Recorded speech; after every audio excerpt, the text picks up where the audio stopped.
Amigos queridos, elevemos o nosso pensamento a Jesus, nosso bom e amado Mestre.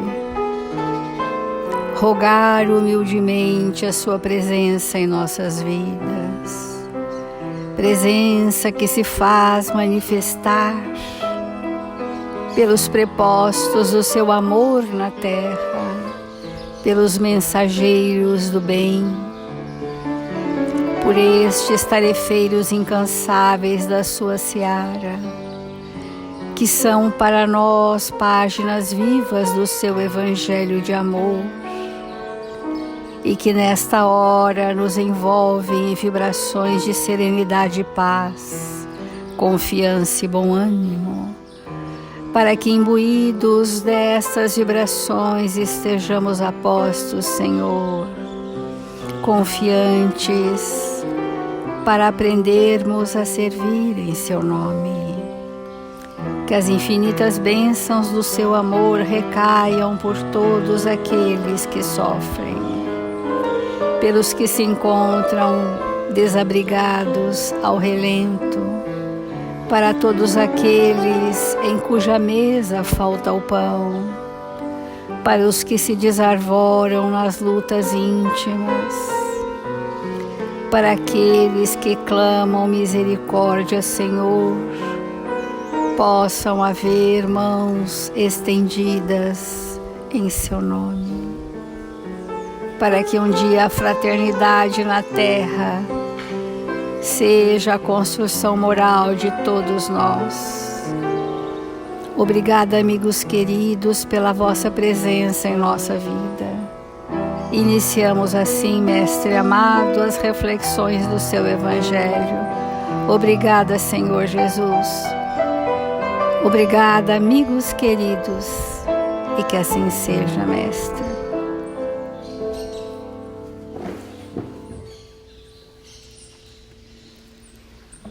Do Evangelho segundo o Espiritismo, vamos conversar hoje sobre a ingratidão dos filhos e os laços de família, lembrando que dentro da lei do amor nós encontramos em nós impedimentos, e um dos impedimentos da experiência da lei do amor é o egoísmo. E nós estaremos conversando e refletindo juntos, à luz do Evangelho de Jesus, que esse egoísmo tem algumas vertentes que interferem muito nos nossos relacionamentos. E uma dessas vertentes do egoísmo é a ingratidão, que vem sempre acompanhada da insatisfação. Posteriormente, nós vamos refletir sobre a carência afetiva, o quanto isso também interfere nos relacionamentos como consequência do nosso egoísmo. E o isolamento. E o isolamento também interferindo nos lares, nas famílias, nas trocas. Então agora nós vamos ver a ingratidão dos filhos e os laços de família. A ingratidão é um dos frutos mais imediatos do egoísmo. Mais imediato. Revolta sempre os corações honestos. Mas a dos filhos com relação aos pais tem um caráter ainda mais odioso. É sob esse ponto de vista, especialmente, que vamos encará-la para analisar-lhe as causas e os efeitos. A doutrina espírita vem lançar luz aos pontos obscuros do nosso ser espiritual. E a doutrina espírita nos mostra, nas lições que vai falar sobre o egoísmo, que o egoísmo, ou que o egoísta, é aquele que pensa merecer, receber, ser abastecido do que não fez por onde. Então, o egoísta é aquele que pensa merecer o que não construiu.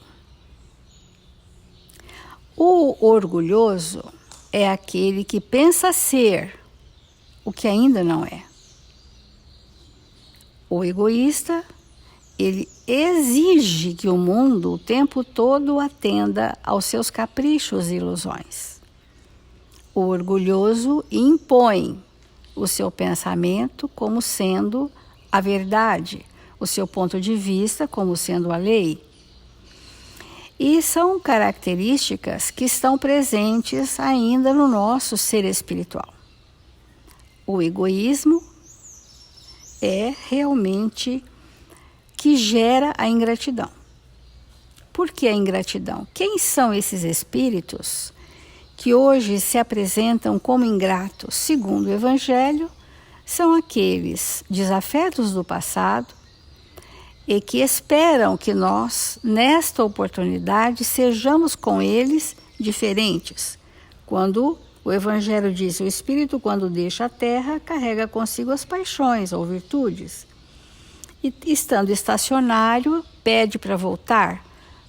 E pede para voltar inserido num contexto daqueles que têm vinculações, porque as antipatias também são vinculações fortes de passado.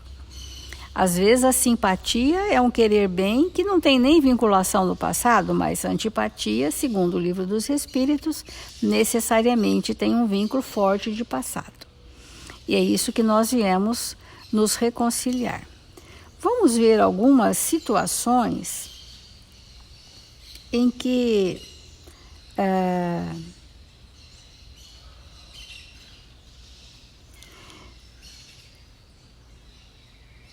só um instantinho que eu estou abrindo aqui o livro.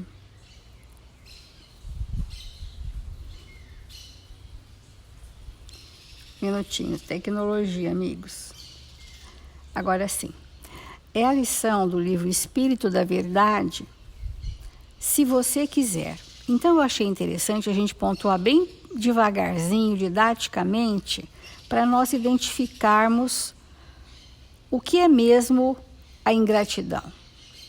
Diz você que o mundo é um amontoado de males infinitos. Olha só a visão acanhada, generalizando o mundo como sendo só povoado por grandes males. Entretanto, se você quiser construir o bem na própria alma, respirará desde agora na faixa do mundo melhor que surgirá em si mesmo. Ora, eu percebo o mundo como projeção do meu mundo interno. E André Luiz, nessa mensagem, vai dizer que se eu construir o bem em mim, surgirá um mundo novo em mim. Quando eu digo assim, que o mundo é um amontoado de males, eu estou fazendo uma queixa, porque eu estou insatisfeita com aquilo que eu percebo. Por que eu estou insatisfeita com o mundo? Porque não consigo reconhecer que a providência divina age no mundo com fortes e sábias e imutáveis leis de Deus que nos regem. E à medida que eu não reconheço o bem que eu recebo, eu sou ingrato. Então começa na queixa de uma insatisfação que traduz a ingratidão, que é a vertente mais forte do egoísmo. Diz você que a casa onde você reside é uma forja de sofrimento pela incompreensão dos familiares, que lhe ignoram as ideias, eu não sou compreendido, eu não sou querido na minha família, me vitimizo por isso, então uma queixa de insatisfação, porque eu não consigo reconhecer que eu implorei aos amigos espirituais estar nesta família, porque só me redimiria perante a lei se me reconciliasse com aqueles com os quais hoje eu convivo, me queixo com insatisfação e exacerbo o meu egoísmo da exigência do que você nessa família precisa me abastecer. Contudo, se você quiser servir com paciência e bondade, ajudando cada um, sem reclamar, que é a queixa. sem reclamar retribuição, que é o egoísmo. Embora pouco a pouco, passarão todos eles a conhecer-lhes os princípios. Ora, se você se fizer bom, ao longo do tempo será reconhecido como bom. E este reconhecimento não é exatamente uma gratificação, mas é um espelhamento de tanto você dar o exemplo da bondade, aqueles que estão ali vão se imantar nas imagens felizes da bondade e são estartados para viverem a bondade também.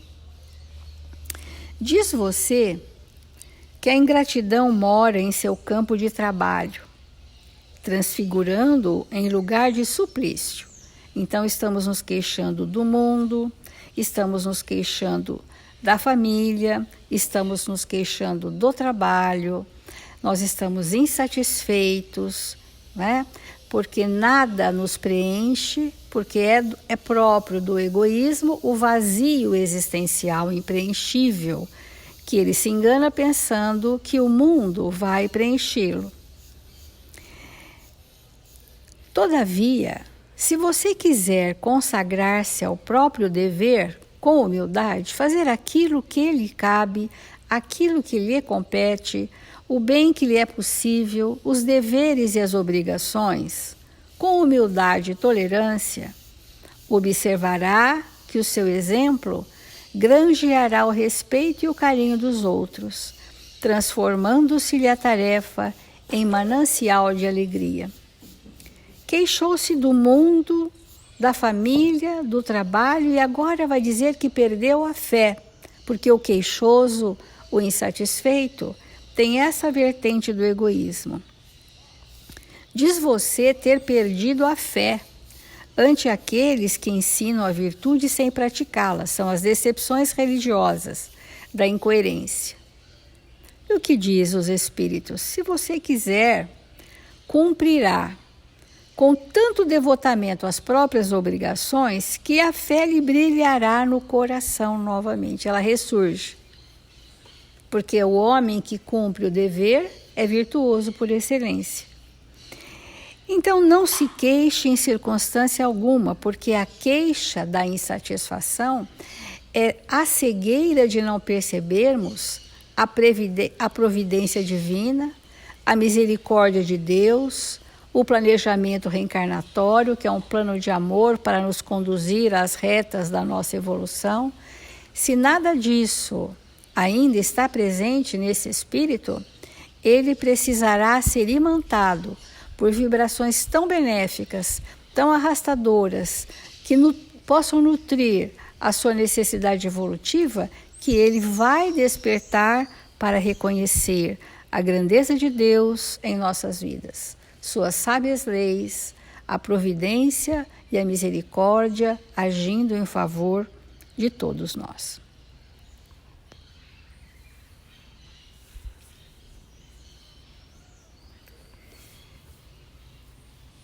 Levando esse assunto da ingratidão para os relacionamentos, nós vamos precisar refletir com profundidade sobre o bem que fazemos.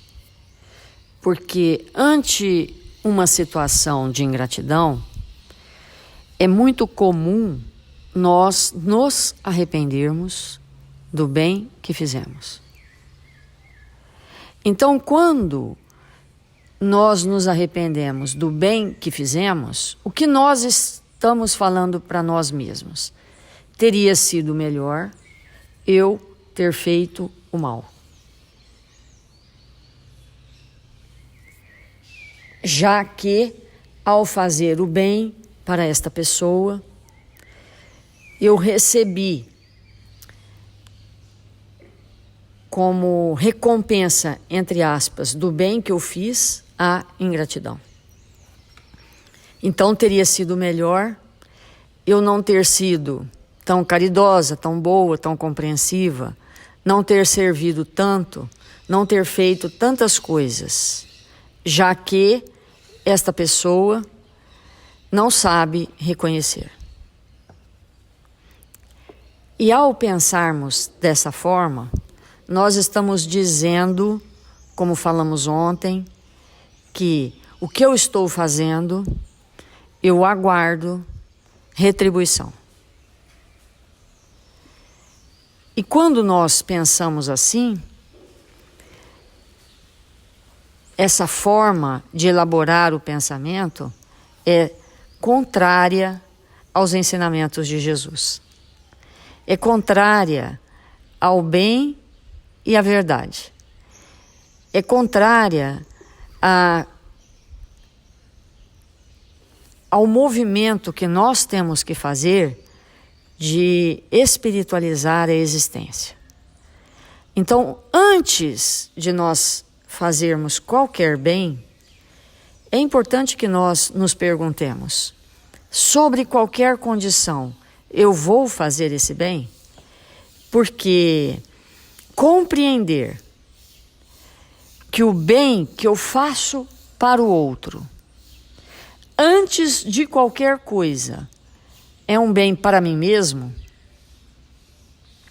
é algo que me enriquece, é algo que me vincula a Deus, nosso Pai, é algo que me torna um espírito melhor. Eu vou compreender que aquele espírito que está me dando a oportunidade de fazer o bem é um instrumento divino na minha vida. E que mesmo que lá na frente ele retribua o bem que eu fiz para ele, da pior forma, na forma da traição, na forma do desprezo, na forma da indiferença, ainda assim foi para nós uma maravilha ter feito aquele bem. Pensar dessa forma, que fazer o bem para alguém é uma oportunidade que nós temos de crescer e que independe do que o outro vai fazer com ele em primeira instância, porque se ele retribui, entre aspas, com a ingratidão, com a indiferença, com a calúnia, com a traição, ou seja lá com o que for, isso é um problema dele. Isso faz parte das escolhas dele. E as minhas não podem ser alicerçadas naquilo que o outro fez. E esse pensamento, que é contrário à caridade, é que faz com que nós, em humanidade na Terra, estejamos tão absolutamente atrasados do ponto de vista moral. Porque, para nós, nem sempre é concebível fazer o bem, independente do que vamos receber com aquele bem. Porque nós ainda não compreendemos que esse bem é a estrutura do ser espiritual que quer viver com uma consciência ativada, que quer viver movido por uma consciência alicerçada nesses ensinamentos que nós temos tido de Jesus. Então, compreender isso faz uma diferença muito grande, porque nós somos inimigos de nós mesmos. Essa que é a verdade. Porque todas as vezes que nós nos opomos ao bem, todas as vezes que alguém nos fere e nós queremos, como falamos ontem, limpar o sangue com o sangue, ou seja, não limpar nada, né? Todas as vezes que nós desejamos fazer isso, estamos atestando a nossa profunda ignorância espiritual, né? estamos atestando o nosso atraso, porque o que o outro vai fazer com aquilo que nós estamos lhe oferecendo, definitivamente não nos cabe argumentar, não nos cabe. Então, nós vamos ler um trecho daquela lição que lemos há 2 dias atrás, intitulada Inimigo que não devemos acalentar. E ele diz assim: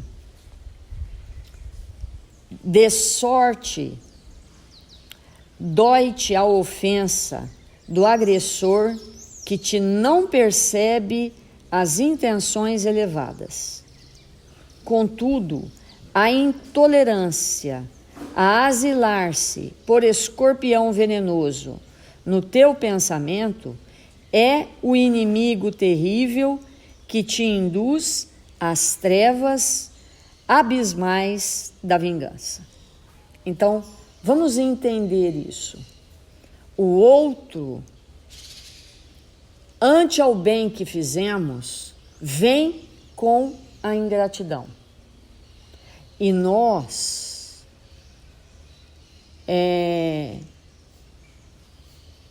ante ao bem que nós fizemos por ele ou por ela, no passado, e esse passado pode ser um dia atrás, uma semana, 20 anos, 50 anos, o bem que nós fizemos, que iluminou a nossa alma, que nos predispôs a uma sintonia com o nosso Pai, aquele bem agora vai ficar ensombrado, ele vai ficar maculado por uma vibração que eu vou sentir ante a ingratidão do outro.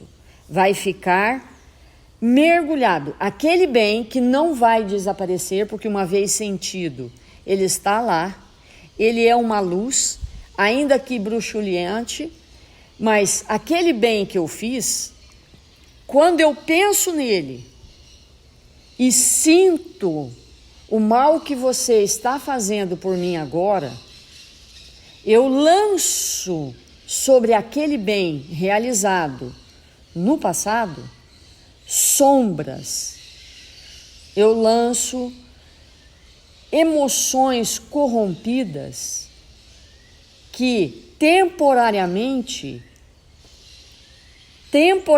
anulam o efeito luminoso do bem praticado, porque eu lanço sobre aquele bem as vibrações tenebrosas da vingança, da incompreensão.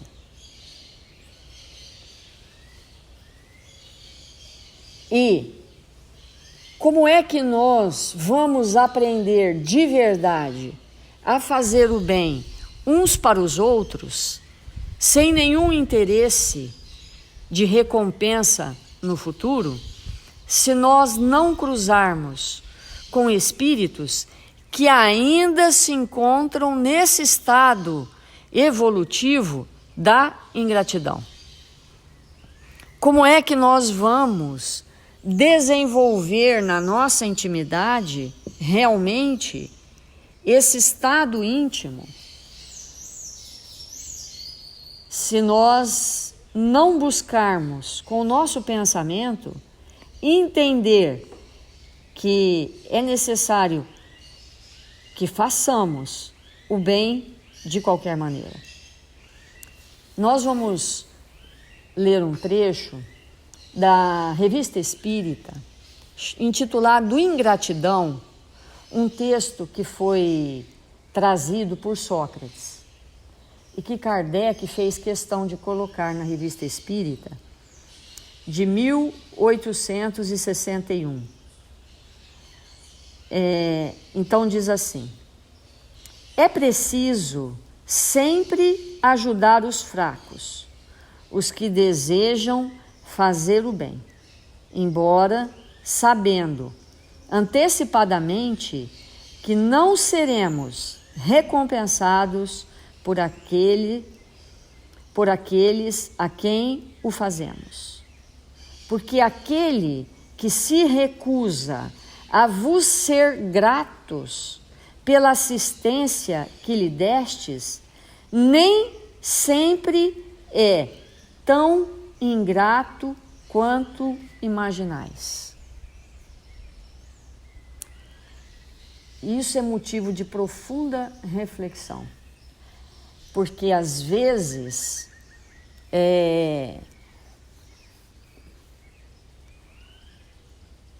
alguém manifesta uma característica, manifesta uma ação, vamos dizer assim, que o outro interpreta como ingratidão. Então é sempre muito importante nós observarmos com profunda coerência e entendimento se aquilo que nós estamos sentindo é mesmo ingratidão. Aí ele continua, e nós vamos dar um exemplo para a gente entender melhor. Continua. Muitas vezes age segundo o ponto de vista determinado por Deus, embora os seus pontos de vista não vejam e muitas vezes não possam ser apreciados por vós. Então vamos dar um exemplo. Eurípides, depois que foi a Santa Maria e entrou em contato com as realidades do mundo espiritual, ele deixou de ser católico para se tornar espírita. Obviamente que isso não foi compreendido por um número muito grande de pessoas que viu naquele ato, naquele gesto, uma profunda ingratidão. Mas ali estava um desígnio de Deus. E aqueles espíritos que viram aquela atitude como uma ingratidão, na verdade, estavam exercendo profundo egoísmo. Porque o queriam no lugar aonde ele se encontrava, independente da sua própria vontade e consciência. Então, a importância de nós, às vezes, um filho tem um compromisso de mudar de cidade e um pai, uma mãe vê aquilo como um abandono, como uma ingratidão. Então, tudo isso nós precisamos analisar com profundidade, porque muitas vezes aquela atitude que a pessoa está tendo pode ser parte de um ponto de vista e nós, na nossa imaturidade, entendemos como ingratidão. Que vos baste saber que é necessário fazer o bem por dever, por amor a Deus, pois disse Jesus: aquele que não faz o bem, senão por interesse, já recebeu a sua recompensa. Então, agora voltando, ele faz dois parâmetros. Aquilo que nós vemos como ingratidão e não é, e aquilo que é verdadeiramente uma ingratidão e que nós precisamos encarar aquela ingratidão como oportunidade extraordinária em nossas vidas de permanecermos fazendo bem, mesmo que toda a ingratidão caia sobre nós. Porque aqueles que assim não pensam,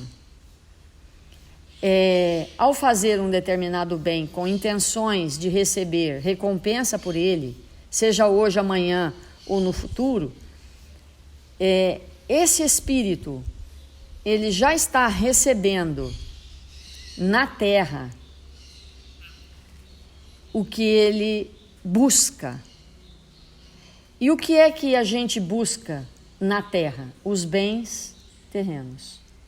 Então, que é aqueles que nós somos obrigados a deixar quando partirmos. E ele termina concluindo: sabei que, se aquele a quem prestai um serviço esquece o benefício, Deus vos levará mais em conta do que se já tivesse sido recompensado pela gratidão do vosso favorecido. Então vamos continuar refletindo, né, nesse assunto tão importante para as nossas vidas. Vamos fazer a prece.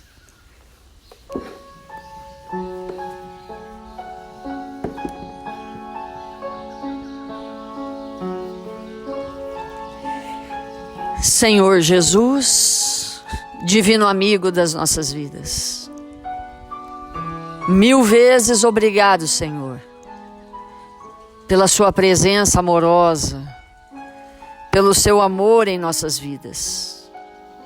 Que sejamos nós aqueles espíritos a praticar o bem para todos aqueles que de nós se aproximam.